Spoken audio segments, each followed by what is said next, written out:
안녕하세요. 현직 셰프로 일하고 있는 34살 여자입니다. TV 예능 프로나 홈쇼핑 같은데 나오는 다른 유명 셰프분들처럼 제 이름 걸고 레스토랑을 하고 있고 그런 건 아니에요. 하지만 저도 언젠간 제 이름을 내건 레스토랑을 오픈하는 게 꿈입니다. 원래는 서울에 있는 유명 호텔에서 일을 했었고, 현재는 아는 지인이 가게를 내면서 호텔 일을 그만두고 경기도 외곽 북한강 근처에서 뷰 맛집이자 음식 맛집으로 유명한 레스토랑에서 월급 받으며 일하고 있어요. 34이라는 나이가 결혼하기에 이른 나이는 아니죠. 일에 정신이 팔려서 결혼이고 뭐고 제쳐두고 여태까지 열심히 살아왔어요. 그렇다고 제가 결혼의 뜻이 없는 건 아닙니다. 제 나이가 나이다 보니 명절 때만 되면 친척들이 결혼은 언제 할 거냐는 질문을 피해갈 수가 없는데 그게 그렇게 고역이 아닐 수가 없습니다. 저도 괜찮은 사람만 나타나면 결혼을 할 생각이 있었어요. 그런데 일이 너무 바쁘다 보니 사람을 만날 기회가 흔하지 않았죠.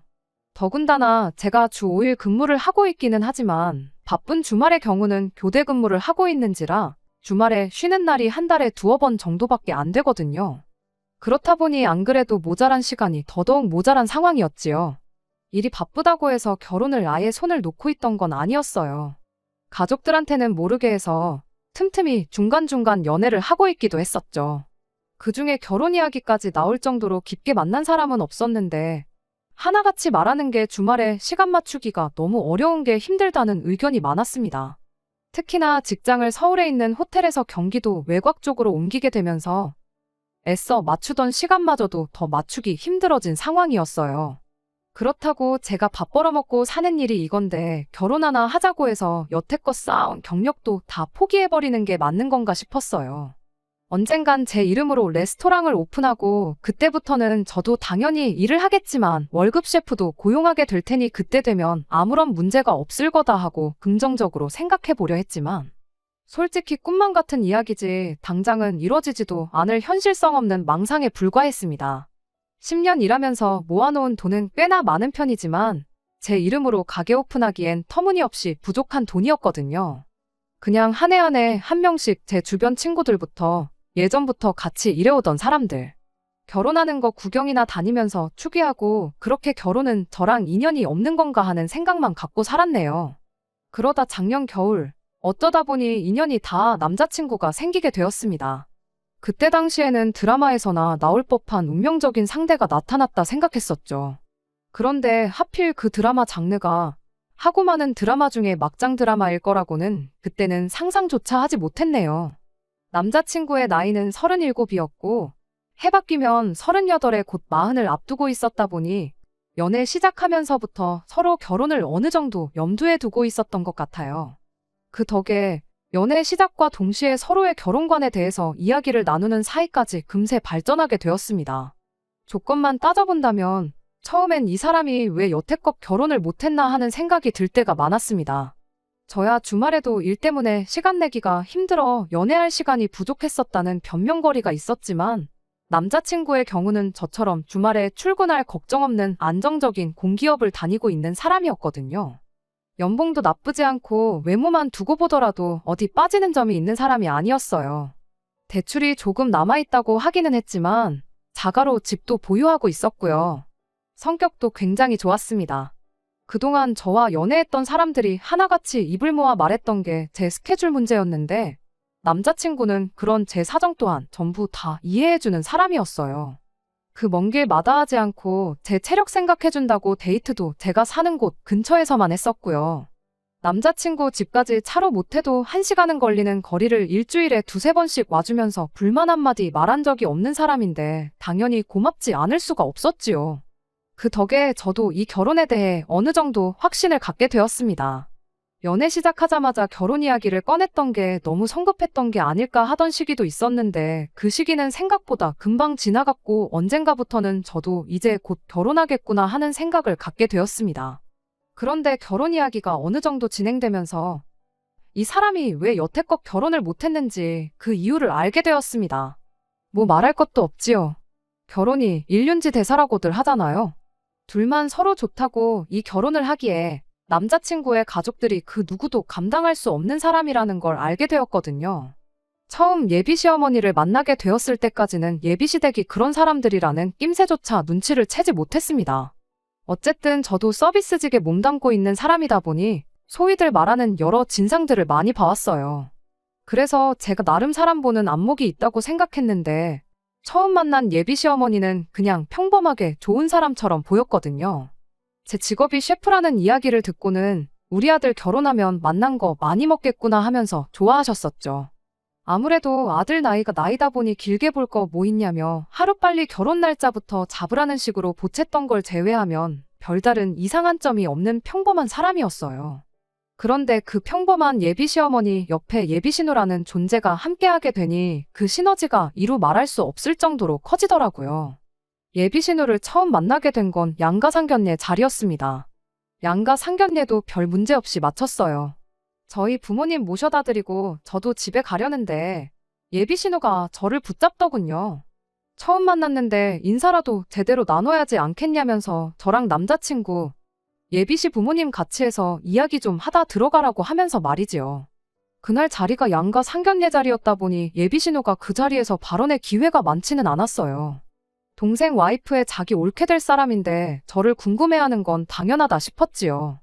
하지만 저도 곧바로 출근을 해야 하는 상황이었다 보니 나중에 자리를 따로 만들면 어떻겠냐고 대답했지요. 레스토랑에는 상견례가 있어서 출근이 조금 늦을 수도 있다고 양해를 구해놓았던 상황이긴 하지만 예비 신우랑 따로 자리를 만들면 못해도 2-3시간은 더 지체될 게 뻔했으니 이해 좀 해달라고 했죠. 그런데 평범하게 좋은 분이라고 생각했던 예비 시어머니가 제 어깨를 손바닥으로 한 대 툭 치면서 예비 신우가 얼마나 바쁜 사람인지에 대해서 구구절절 이야기를 하더군요. 요는 오늘 이 자리를 위해 예비 신우가 바쁜 시간을 내줬는데 그냥 보내는 게 말이나 되냐면서 식당에다가 전화해서 못 간다 말하고 자리를 빛내라고 하더라고요. 제가 예민한 걸 수도 있었겠지만 제 나름대로 프라이드를 갖고 일하고 있는 레스토랑을 두고 주방이 어떻게 돌아가는지도 모르면서 메인 셰프인 제가 없어도 충분히 돌아가는 식당 취급을 하는 것부터 기분이 팍 상했습니다. 예비 신우가 바쁜 시간 내서 몸소 상견례 자리에 행차해줬다고 하는 것도 어이가 없었어요. 남자친구한테 들어서 예비 신우에 대해서는 어느 정도 이미 알고 있던 상황이었습니다. 원래는 병간호 도와주는 일을 하고 있었는데 그때 간호해주던 환자분과 인연이다 그 집 아들과 결혼을 하게 되었고 현재는 전업주부로 집에서 아이 둘 키우고 있다고 들었어요. 애 둘 키우는데 아이 맡겨놓고 상견례 자리까지 나오는 게 힘들기야 했겠지만 도무지 시간을 낼 수 없는 상황에 어떻게든 시간 내서 나왔다고 하는 말이 솔직히 저한테는 말도 안 되는 소리라는 생각밖에 들지 않았었어요.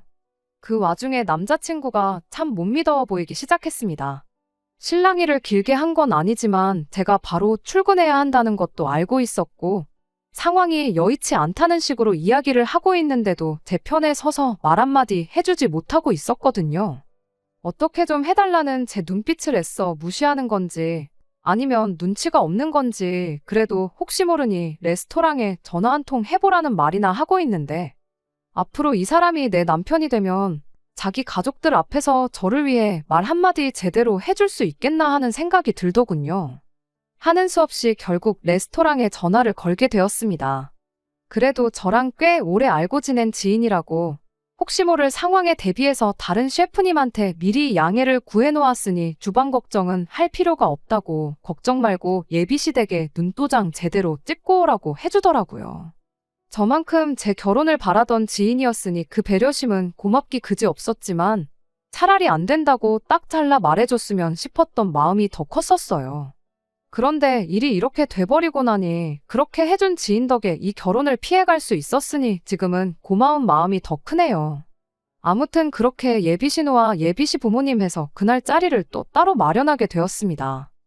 상견례하면서 식사는 했다 보니 근처에 있는 조용하고 분위기 좋은 카페로 향했죠. 대화를 나누면서 더더욱이 이 자리가 굳이 필요했었나 하는 느낌을 지울 수가 없었습니다. 예비 신우가 물어보는 질문들은 뻔하디 뻔한 질문들밖에 없었거든요. 가족관계는 어떻게 되냐, 레스토랑에서 일하면 돈은 얼마나 버느냐 하는 제 개인적인 부분에 대한 질문들 말이에요. 이 질문들은 물론 예비 시어머니한테 처음 인사드릴 때 전부 다 나눴던 이야기이기도 했고요. 예비 시어머니가 대답해줘도 모자랄 거 없이 충분한 내용들을 출근해야 하는 사람 붙잡아서 하고 있으니 그저 속이 답답할 노릇이었습니다. 면접 보는 것도 아닌데 예비 신우는 노트랑 펜까지 꺼내서 제가 하는 말들을 적어놓고 있는데 그것도 솔직히 기분이 너무 나빴어요. 그러다 예비 신우가 꺼낸 질문에 상견례 잘 마치자마자 3시간도 안 돼서 결혼 전부터 시자짓 하려는 집구석에 파혼 선언하고 결혼 뒤집어 엎어버리고 나오게 되었습니다. 제 호구조사가 다 끝나고 나니 대화의 주제라고 할 만한 것도 없었습니다. 그때부터는 예비 시어머니하고 예비 신우가 둘이 잡담을 주고받는 게 더 많았고요. 지나가면서 저 들으라고 하는 건지 제 속을 긁으려고 일부러 꺼낸 이야기인지는 모르겠지만 예비 신우가 예비 시어머니한테 먼저 그래도 음식하는 애가 며느리로 들어오니까 명절 때 되면 엄마가 좀 편하겠다 이런 소리를 하더군요. 이미 시작부터 며느리이자 옳게 기선제압을 하려는 게 눈에 선했고 그 상황에 입 꾹 닫고 앉아서 커피나 홀짝이고 있는 남자친구가 원망스럽기까지 했어요. 한참 둘이서 제 속 긁는 잡담을 주고받다가 예비 신우가 갑자기 저한테 자신 있는 요리가 뭐냐고 물어보더라고요. 이때부터는 정말 제가 예비시 가족하고 대화를 나누려고 온 자리인가? 아니면 호텔 주방 면접을 보러 온 자리인가 싶을 정도로 제 요리 실력에 대해 구체적인 질문을 꺼내기 시작했어요. 호텔에서 일했던 경력이 있다 보니 한식, 양식, 중식 크게 장르에 구애받지 않고 웬만한 건 다 할 줄 안다고 대답했죠. 그 중에도 제일 자신 있는 건 양식이고 특히 파스타류에 자신이 있다 대답했어요. 지금 일하는 곳에서도 제 파스타가 가장 인기 메뉴이기도 했고요. 예비 신우는 저희 대답에 파스타는 조금 아닌 것 같다는 알 수 없는 대답을 하더니 그 질문에서 좀 더 구체적인 질문을 해대기 시작했습니다. 갈비찜 같은 건 할 줄 아느냐, 잡채 같은 건 할 줄 아느냐 하는 식으로 말이에요. 저는 그게 앞서 말한 명절에 예비 시어머니 편하겠다고 꺼냈던 이야기의 연장선인 줄 알았는데 그게 아니었습니다. 난데없이 예비 신우가 제 다음 주 스케줄을 물어보더니 그 주 토요일에는 되도록 시간을 비우라고 하더군요. 그 주 토요일은 제가 근무가 없는 날이긴 했지만 예감이 이상한 게 그 사실을 말해주면 안 되겠다는 생각이 퍼뜩 들어서 그날은 일이 바빠서 안 된다고 거절했습니다. 어이가 없는 건 애초부터 제 스케줄은 안중에도 없었다는 듯이 오늘도 안 된다고 했는데 되지 않았냐며 또 식당에 말해서 일을 빼고 시간을 비우라고 아예 명령을 하더라고요. 어차피 제 사정은 봐줄 생각 없어 보였고 그럼 왜 그러는지 이유라도 알자 싶어서 왜 토요일에 제 시간을 비우라 하느냐고 제가 먼저 물었습니다. 이유를 알고는 저도 얼이 빠져서 예비 신우랑 남자친구를 번갈아 가면서 쳐다봤네요. 그날이 예비 신우네 시아버지 생신이라고 했으니까요. 예비 신우네 시댁 생일 잔치에 따라가서 생일 축하 노래나 부르고 오라고 저를 부른 건 당연히 아니었지요. 갈비찜이며 잡채며 잔치 음식 말할 때부터 알아봤어야 했어요. 저보고 그날 생신상을 차리라고 꺼낸 이야기였으니 말이죠. 제가 예비 며느리가 아니라 이미 결혼해서 진짜 저 집구석에 며느리로 들어가 있던 상황이었어도 어린 반푼어치도 없는 소리였지요. 내 시아버지 생신상을 차리라고 해도 요즘 세상 돌아가는 분위기에 할까 말까인데 저한테는 남이나 마찬가지인 예비 신우의 시아버지 생신상을 차리라고 하고 있는 예비 신우를 보니까 지금 저 사람이 제정신인가. 아까 상견례하면서 먹은 음식이 뭐 잘못돼서 어디 나사 하나 빠져가지고 저런 소리를 하고 있는 건가 하는 생각뿐이었습니다. 대답할 가치도 없는 질문이라서 대번에 제가 왜 그쪽 집안 생일상을 준비해야 되냐고 싫다고 거절했어요. 그랬더니 예비 신우가 우리 집에 점수 따고 싶은 생각이 없냐는 헛소리를 하는데 그때쯤부터는 진짜 저게 뭘 잘못 먹고 나왔구나 싶더라고요. 내가 그쪽 집에 점수를 왜 따야 하냐고 평생 얼굴 두세 번은 볼까 말까 한 남이나 마찬가지인 사람들 아니냐고 했더니 그쪽 집구석 시어머니 생신상까지 제가 차려주면 1년에 최소 2번은 보지 않겠냐고 하길래 저도 남자친구 얼굴 봐서 여지껏 참고 있었는데 더는 참아야 할 이유가 없다는 생각이 들었고 할 말은 해야겠다는 생각뿐이었습니다. 지금 저랑 장난치는 거냐고 장난치는 거면 재미없으니까 그만하라고 했어요. 지금 그만하면 사과도 따로 안 받겠다고 했죠. 예비 시어머니는 네 형님 될 사람인데 말투가 그게 뭐냐고 대번에 제 말투부터 지적을 하길래 예비 시어머니한테도 한마디 했습니다. 지적질을 할 거면 제 말투를 지적할 게 아니고 가당치도 않은 소리를 당연한 듯 말하는 예비신우부터 지적하셔야 하는 게 맞지 않냐고요.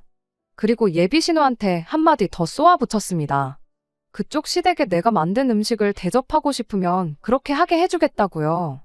다만 다른 손님들하고 똑같이 저희 레스토랑에 2주 전부터 예약해서 손님으로 와서 돈 내고 먹고 가라고 했어요. 그 방법 말고는 그쪽 시댁에서 내가 만든 음식 먹을 일은 없을 테니 꿈도 꾸지 말라고 했죠. 여태껏 가만히 커피만 쪽쪽 마시고 있던 남자친구는 제가 화를 내니 그제서야 눈치를 보기 시작하는데, 그것도 제 눈치를 보는 게 아니라 여태껏 짧은 시간이나마 헛소리를 쏟아내던지 누나랑 제 말투 지적했다가 본전도 못 찾고 부들거리고 있는 자기 엄마 눈치를 보고 있었네요. 아마 이미 이때부터 결혼은 물 건너갔구나 하는 걸 본능적으로 예감했던 것 같았고, 저도 더는 미련두지 않고 제 할 말은 해야겠다는 생각이 들었습니다. 예비 시어머니는 또 제 말투를 가지고 지적을 하더니, 식당 일이나 하는 주제에 내 아들하고 결혼할 수 있게 허락해준다고 했으면 고마운 줄 알아야지. 저 하는 꼬라지 좀 보라면서. 성질이 저러니까 식당 일밖에 못하고 있는 거 아니겠냐고 하더군요. 돈 받고 남들 밥 차려주는 걸로 먹고 사는데 다른 사람도 아니고 예비시댁 가족들 밥 차려주라는 말이 그렇게 기분이 나빴냐면서 자꾸 제 직업을 걸고 넘어지길래 똑같이 예비신우한테도 한마디 해줬습니다. 결혼하고 전업주부 하기 전에는 아픈 사람들 돌봐주지 않았냐고요.